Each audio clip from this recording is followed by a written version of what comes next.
So I'm a very weird person, very extreme and weird. So I work out twice a day, once in the morning, once in the evening. I don't eat processed food, and I basically eat off of a diet that I have. And probably the weirdest thing is I don't drink alcohol at all.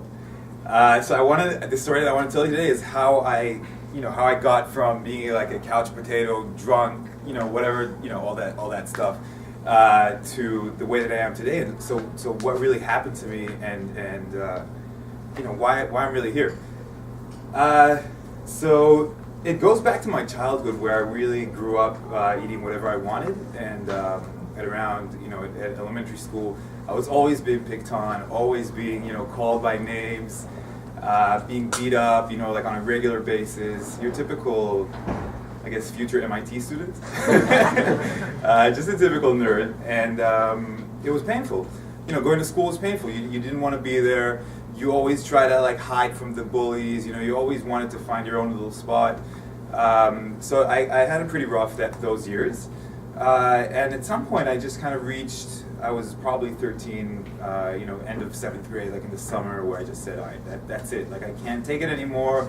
And I really want to enjoy, I think that's around that age where you start to develop consciousness and grow into adulthood. And so you say, okay, I'm just gonna, I can change this. This is a situation that I can change. I don't have to live like this.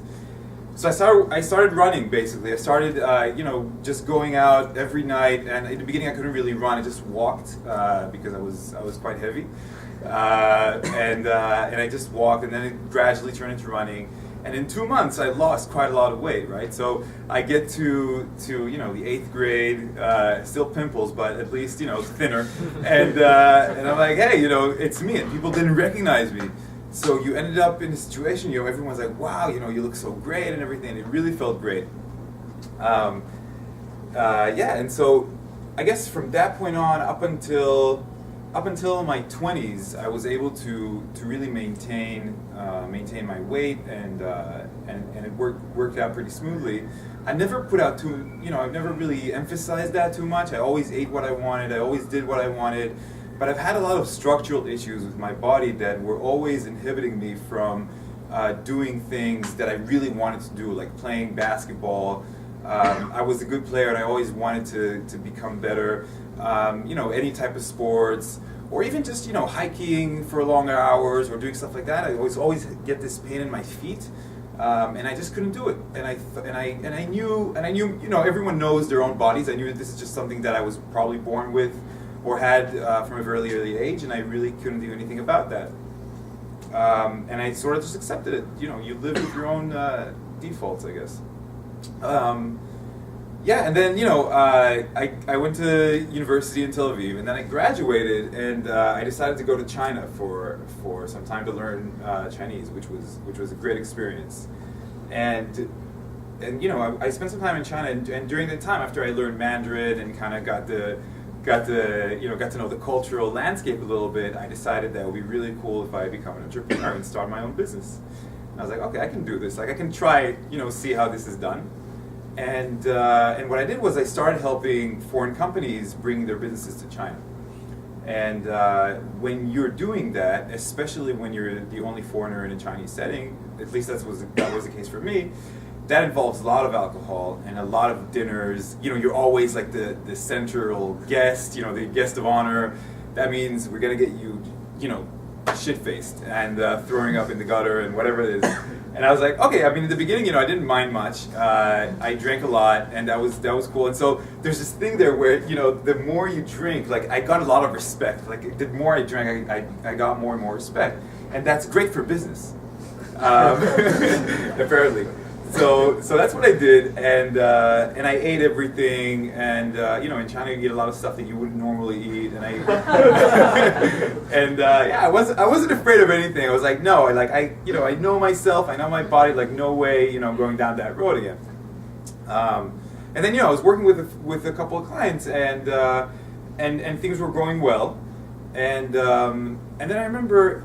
It was actually pretty recent, very recently before I came to Sloan. I was one day, I woke up after one of those, really, really drunken karaoke nights where you just kind of, you're like, what the hell happened over there, And I woke up to brush my teeth, and I was looking at myself in the mirror, and it was one of those times. I don't know if you guys ever had anything like that, but I wasn't just looking, like looking for a second and continuing to brush my teeth. I was actually staring at myself in the mirror, and I was standing there without my shirt on, right? And the mirror was like this up to here, and then I started looking at myself, and I stood there, for several minutes just looking at myself. I looked at my eyes, and I looked at my skin.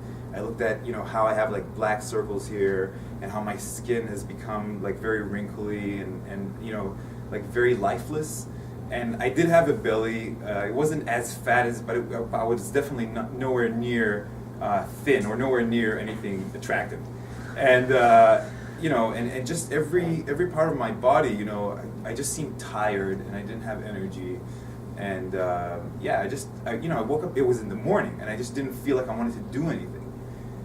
And I was like, all right, that's it. Like, I can't live like this. What is this? This is not a life. What am I living for? I'm living for this? Like, this is not, I wasn't even 30. I mean, this is not a way to pass life. And this is definitely not a way that I want to present myself to the world and to myself, more importantly. So, but I haven't noticed that up until that point. It was just after that I looked really, really closely at myself that I started noticing this.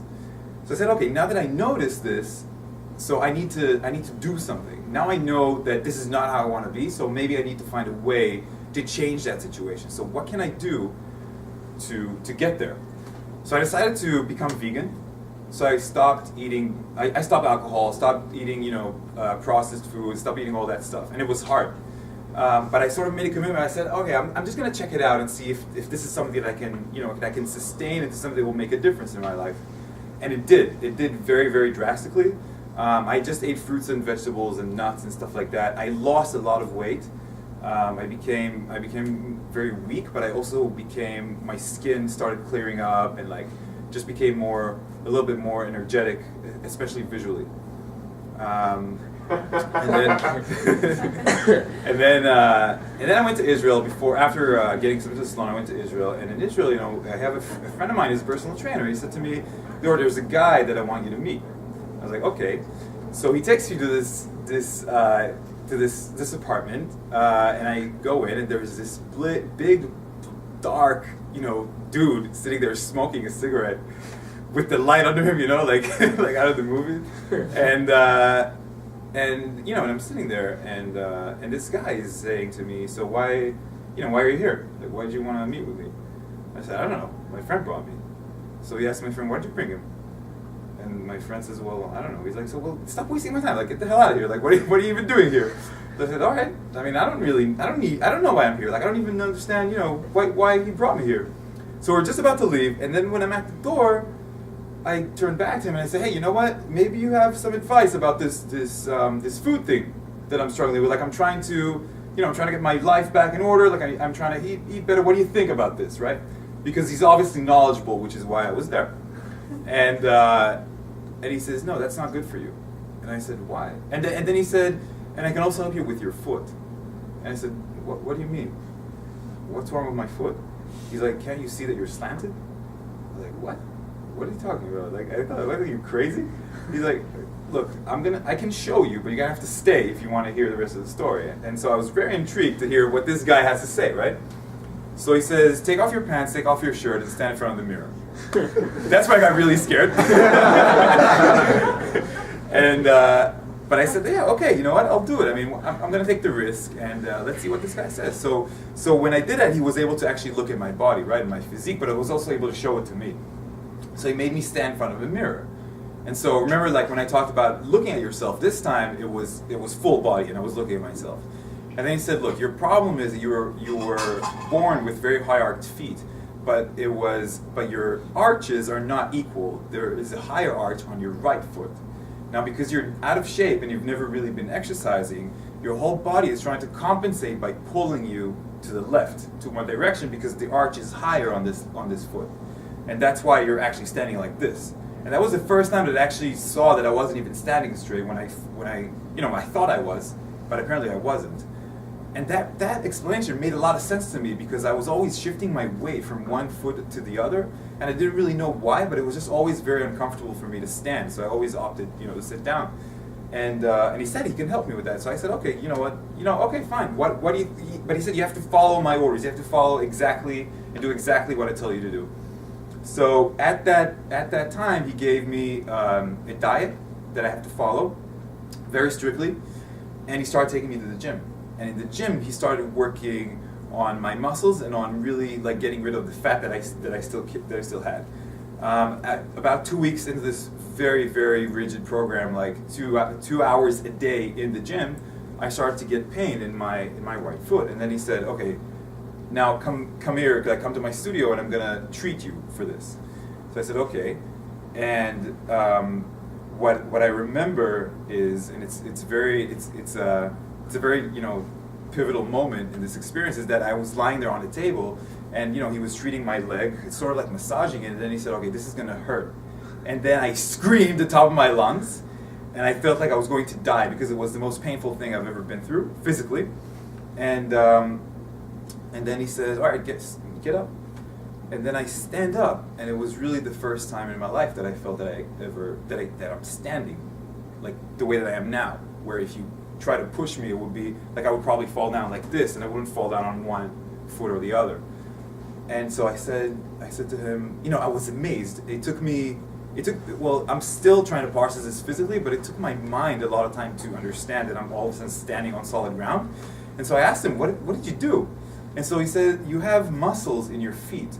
And so what I basically did is, because you have such high arches in your feet, I helped you by moving some of the muscles in your foot it wasn't in the right place, so I helped you move it. Now, what you have now, because you've been going to the gym and you're training and you're continuing to do that, you're developing strong legs and strong core. So that will help support you. You still have high arched feet, but it's less. You have more stability than you had in the past. I have more stability than I had in the past. So I felt, wow. I mean, this is incredible.